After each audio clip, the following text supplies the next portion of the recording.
মুসলমান সুস্থ, এরপরে রোজা রাখে না, অথচ আল্লাহ পাক রব্বুল আলামিন কত সুন্দর সুবর্ণ সুযোগ দান করেছেন। আল্লাহ বলে, গোলাম রমজান মাস দান করলাম, তুমি অসুস্থ, তোমার জন্য আমি মাসালা বাতলায়া দিলাম, তোমার জন্য আমি সুযোগ করে দিলাম। কেমন সুযোগ করে দিলাম? কোরআন বলতেছে, ওয়া মান কানা মিনকুম মারিদান আও আলা সাফারিন ফাইদ্দাতুম মিন আইয়ামিন উখর। আল্লাহ পাক রব্বুল আলামিন বলেন, আল্লাহর কালাম বলতেছেন, ওয়া মান কানা মিনকুম মারিদান, তোমাদের মধ্যে যারা অসুস্থ, রমজান মাস আসছে, রোজা 2টা রাখছে, 3টা রাখছে, হঠাৎ করে অসুস্থ হয়ে গেছে। আল্লাহ এটা কয় নাই তুই অসুস্থ হয়েছিস তাতে কী হয়েছে, রাখ। আল্লাহ এই কথা কয় না। ইসলাম কারো ওপর কষ্ট না, কষ্ট চাপে দেয় না। ইসলাম সহজ। ইসলাম কি? ইসলাম ধর্মের মতো সহজ আর কোনো ধর্ম নাই। আপনি চাই মানেন, চাই না মানেন, এটা কালাম বলছে। কে বলছে? লা ইউকাল্লিফুল্লাহু নাফসান ইল্লা উসআহা। আল্লাহ নিজে কয়, কোনো মানুষের সাধ্যের বাইরে আমি কোনো কাজ চাপায় দিই না। আল্লাহ বলে, বান্দা 2টা রোজা রাখছো, 3টা রাখছো, এরপরে অসুস্থ হয়ে গেছো, রোজা রাখার দরকার নাই, রোজা রাখার দরকার নাই। তুমি পারো না, আমি তোমার ওপর কষ্ট দিব না।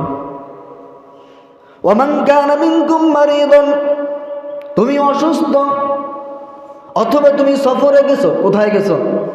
সফরে। এখান থেকে ভোলা গেলেন সফর করার জন্য। কয় দিনের সফর? 3 দিনের সফর, 4 দিনের সফর, কিংবা 10 দিনের সফর। ওই সফরের মধ্যে খানার কষ্ট, ঘুমানোর কষ্ট। আল্লাহ বলে, তোর জন্য রোজা আমি মাফ করে দিলাম, তবে একেবারে মাফ না, এখন এই সময়ের জন্য মাফ।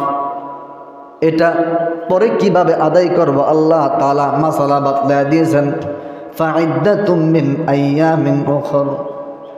রমাদান মাস সফরের কারণে, অসুস্থতার কারণে তুমি কোনো রোজা রাখতে পারো না। এই রোজাটা তুমি যে বাকি 11 মাস আছে, রমাদান মাস বাদ দিয়ে যে বাকি 11 মাস আছে, এই 11 মাসের মধ্যে তোমার যেই কয়টা রোজা ভঙ্গ হয়েছে, যেই কয়টা রোজা ছুটেছে, এটা কাফারা না, এটা কাজা তুমি আদায় করে নিবা। আল্লাহ পাক তোমাকে মাফ করে জান্নাতের মালিক বানায় দিবে। এজন্য মুসলমান বলতে চাচ্ছিলাম, আল্লাহ রব্বুল আলামিন কোনো মুসলমানের কষ্ট হোক এটা আল্লাহ পাক চান না, আল্লাহর রসুলও চান না। এই কারণে তো বান্দা হাজার অপরাধ করবে, হাজার গুনাহ করবে।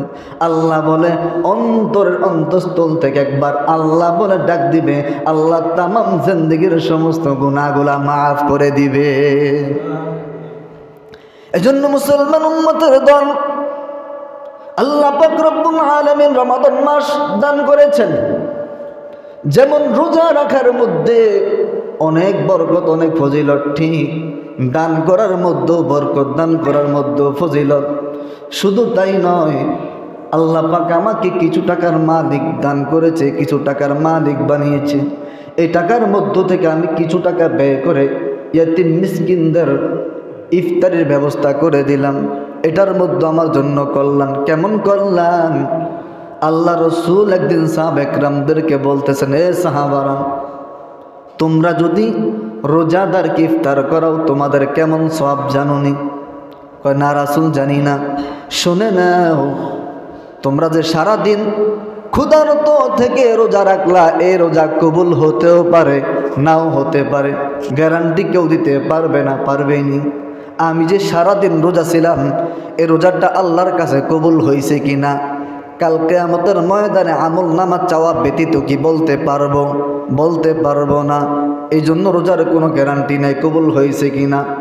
রসুল বলেন, এ সাহাবীরা, আমি রসুল সার্টিফিকেট দিয়া দিলাম, তোমরা যদি কোনো রোজাদারকে ইফতার করাও।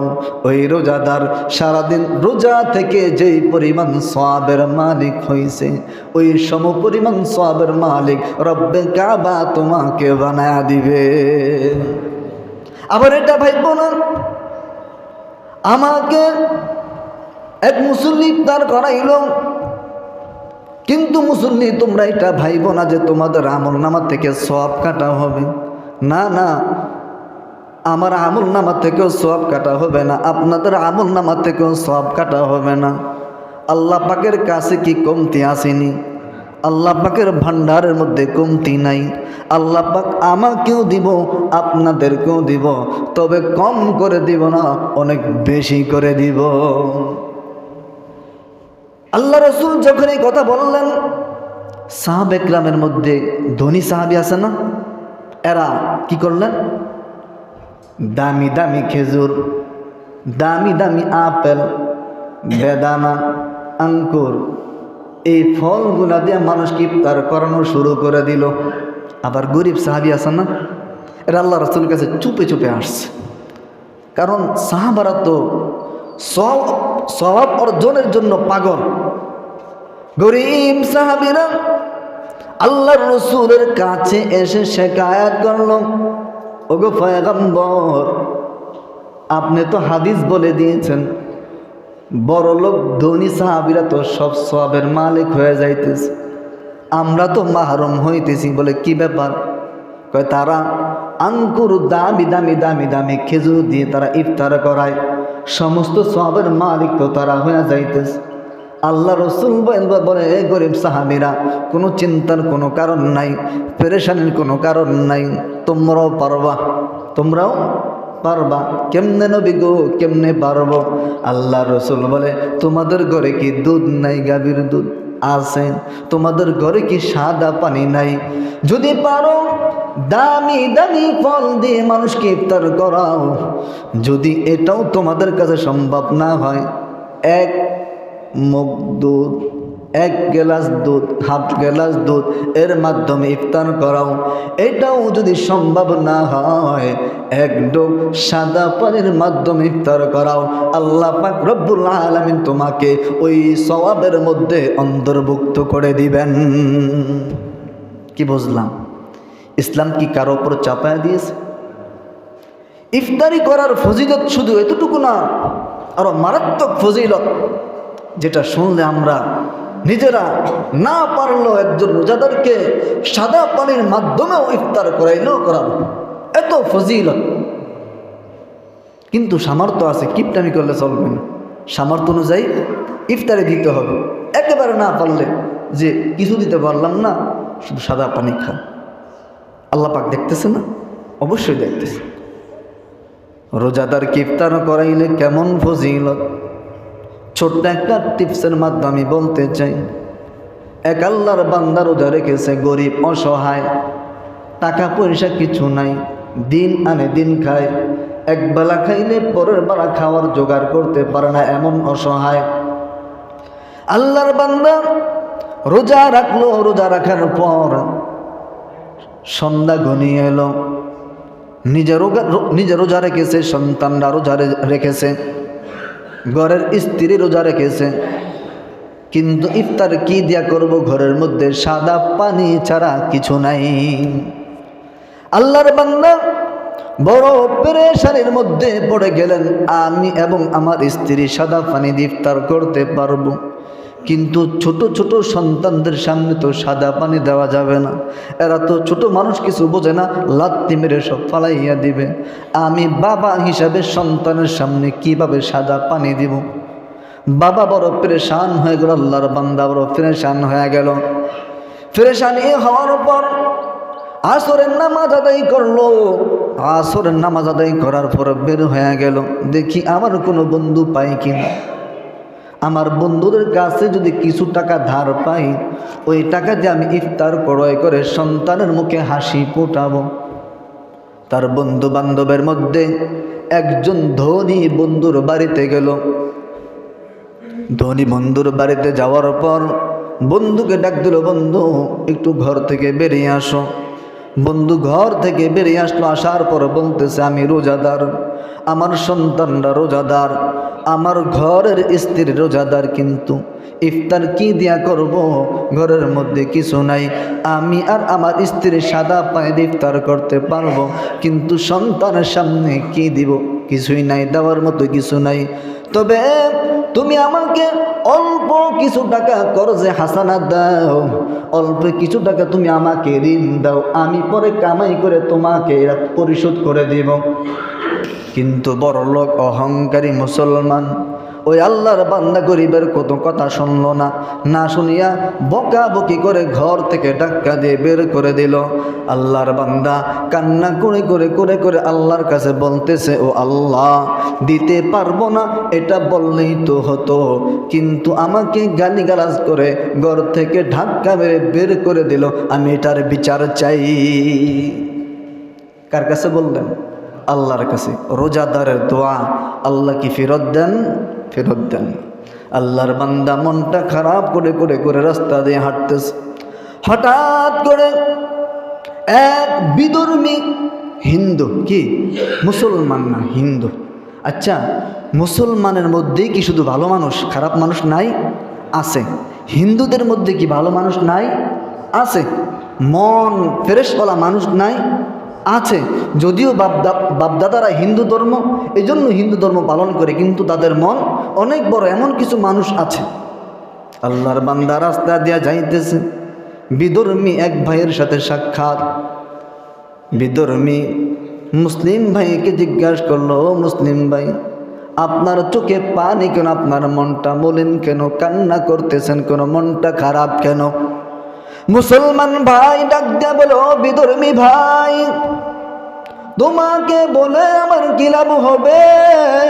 তোমাকে বলে তো আমার বিন্দু পরিমাণ লাভ হবে না, কারণ তুমি তো বিধর্মী, তুমি তো আমার কোনো উপকার করতে পারবা না। কিন্তু বিধর্মী ডাক দিয়ে বলে, মুসলমান ভাই বলে দেখো না, দেখি তোমার কোনো উপকার করতে পারি কিনা। তখন আল্লাহর বান্দা ডাক দিয়া বলে, ও বিধর্মী ভাই, আমি রোজা রেখেছি, আমার ঘরের সন্তানেরা রোজাদার, আমার স্ত্রী রোজাদার, কিন্তু ইফতার করব, কিন্তু কোনো টাকা নাই, কি ইফতার ক্রয় করব? একথা শোনার পর বিধর্মী আল্লাহ পাকের বান্দার মনে দয়া জাগলো। বলতেছ, মুসলমান ভাই, যদি কিছু মনে না করো, আমি তোমাকে কিছু টাকা দিতে চাই, পারলে এটা তুমি পরে কামাই করে পরিশোধ করবা, না পারলে দেওয়ার কোনো দরকার নাই, আমার কোনো দাবি নাই। আল্লাহর বান্দা মনে মনে চিন্তা করলো, বিধর্মীর টাকা নেওয়া কি ঠিক হবে কিনা? একদিকে সন্তানরা রোজাদার, ওদের কপালে হাসি ফুটাতে হবে, ওদের চেহারায় হাসি ফুটাতে হবে, আর একদিকে বেদুর্মী আমাকে টাকা দিতে চাই, কি করব? একটু আল্লাহর দিকে মোতাবজ্জ হলো, হওয়ার পর তার অন্তরের মধ্যে এই চিন্তা ভাবনা আসলো, আল্লাহ চাইলে তো হেদায়েতের বাতি জ্বালায় দিতে পারে। এই চিন্তা করে ওই বেদুর্মীদের থেকে টাকা নিলেন। টাকা নেওয়ার পর মজার মজার খাবার কিনলেন, কিনে ইফতারের আয়োজন করলেন। ইফতার আয়োজন করার পর ইফতার সামনে নিয়ে আমার মালিক দোয়া কবুল করে, কি করে? ইফতার সামনে রেখে যখন বান্দা আল্লাহর কাছে দোয়া করে, আল্লাহ পাক রব্বুল আলামিন দোয়া কবুল করে। ইফতার সামনে নিয়ে এবার স্ত্রী, সন্তান এবং স্বামী সকলে মিলে আল্লাহর কাছে হাত তোলন করলেন, ও আল্লাহ, মুসলিম ভাইয়ের কাছে টাকা চেয়েছি, টাকা দেয় নাই, কিন্তু এক বিধর্মী আমাকে টাকা দিয়েছে, তার জন্য কি দোয়া করব? কারণ সে তো মুসলমান না, তার জন্য আমি কি দোয়া করব আমার জানা নাই। তবে একটা দোয়া করতেছি, মালিক মেহেরবানি করে এই টাকার দান করার বিনিময়ে আপনি হেদায়েতের নূর তার সিনার মধ্যে ঢুকাইয়া দেন। দোয়াটা অনেক চমৎকার দোয়া না? দোয়া করলেন, করার পর ইফতারের সময় হলো, ইফতার করলেন। রাত্র গভীর হলো, রাত্র গভীর হওয়ার পর সবাই ঘুমিয়ে পড়লেন। রোজাদারও ঘুমাইলেন, গরিব বান্দাও ঘুমাইলেন, ধনী বান্দাও ঘুমাইলেন, ওই হিন্দু ভাইও ঘুমাইলেন। যেই ধনী লোক আল্লাহর বান্দাকে তাড়ায়া দিলেন, গরিবরে তাড়ায়া দিলেন, গালিগালাজ করলেন, ওই বান্দা ঘুমের মধ্যে স্বপ্ন দেখা শুরু হয়ে গেল। স্বপ্ন দেখলেন কিয়ামত কায়েম হয়ে গেল। আল্লাহ পাক রব্বুল আলামিন কাহ্হারিয়াতের ডাক দিয়ে বলতেছেন, কে কোথায় আছো? আজকে দিনের রাজত্ব কারণ সমস্ত মানুষগুলা ইয়া নাফসি করতেছে, সবাই দৌড়াদৌড়ি করতেছে, পেরেশান, বড় গরম, অনেক কষ্টের মধ্যে আছে সমস্ত মানুষগুলা। আল্লাহর বান্দাও দৌড়াদৌড়ি করতেছে। হঠাৎ করে তাকায় দেখে এই কঠিন মুসিবতের মধ্যে সুন্দর একটা ঘর দেখা যায়, মণিমুক্তা দ্বারা নির্মিত। কি দ্বারা? মণিমুক্তা দ্বারা সুন্দর একটা ঘর দেখা যায়। আল্লাহর বান্দা দৌড় দিয়ে ঘরের সামনে গেলেন। ঘরের সামনে যাওয়ার পর দেখতেছেন ওই ঘরের সামনে একজন দারোয়ান দাঁড়ানো আছে। কি?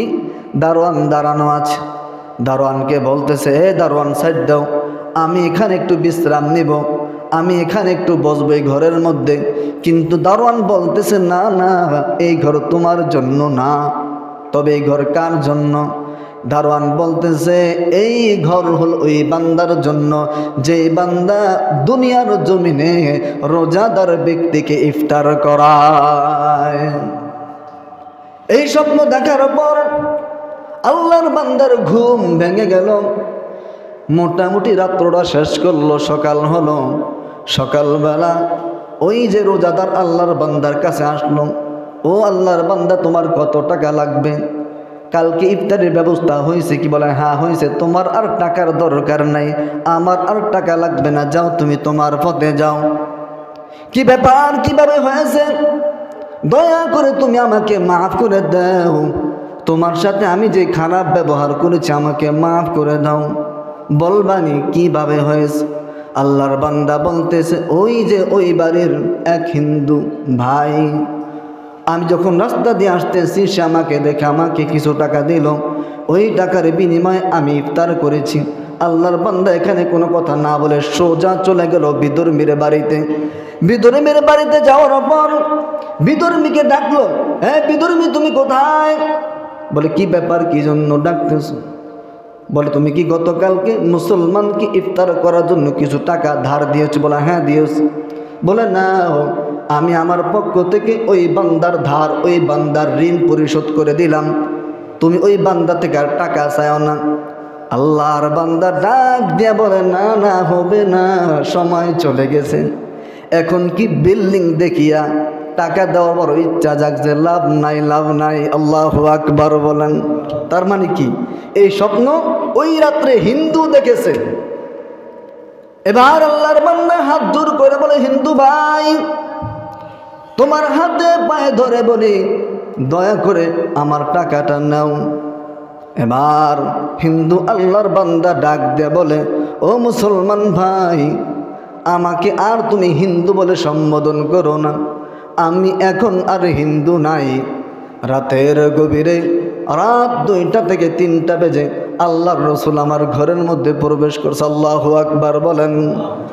রাতের বেলা, রাতের গভীর আল্লাহর রসুল আমার ঘরের মধ্যে প্রবেশ করেছে। প্রবেশ করানোর পর স্বপ্নের মধ্যে আমাকে আল্লাহর রসুল গোসল করাইলেন। গোসল করাই আমাকে পবিত্র করলেন। পবিত্র করার পর আল্লাহর রসুল বলে, ও আল্লাহর বান্দা, আমার উম্মত, তোমার পবিত্র হাতটা আমি রসুলের হাতের সাথে বাজায়া দাও। আমার এই হাতটা নবী আলাইহিস সালাতু ওয়াস সালামের হাতের সাথে বাজাইয়া দিলাম। বাজায়া দেওয়ার পর আল্লাহ রসুল আমাকে বলল, ও ভাই, ও আমার উম্মত, বিলম্ব করিও না, আমার সাথে পড়ো, আশহাদু আল্লা ইলাহা ইল্লাল্লাহু ওয়া আশহাদু আন্না মুহাম্মাদান আবদুহু ওয়া রাসূলুহু। এবার হিন্দু ভাই ডাক দিয়ে বলে, ও মুসলমান ভাই, আমি গেছে কালকে হিন্দু ছিলাম, আজকে আমি হিন্দু নাই, আজকে আমি মুসলমান হয়ে গেছি।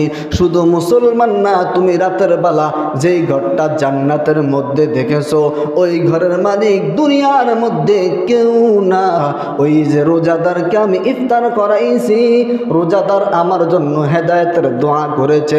আল্লাহ পাক রব্বুল আলামিন খুশি হইয়া ওই ঘরের মালিক আমার মতো নগণ্য বান্দাকে করে দিয়েছেন।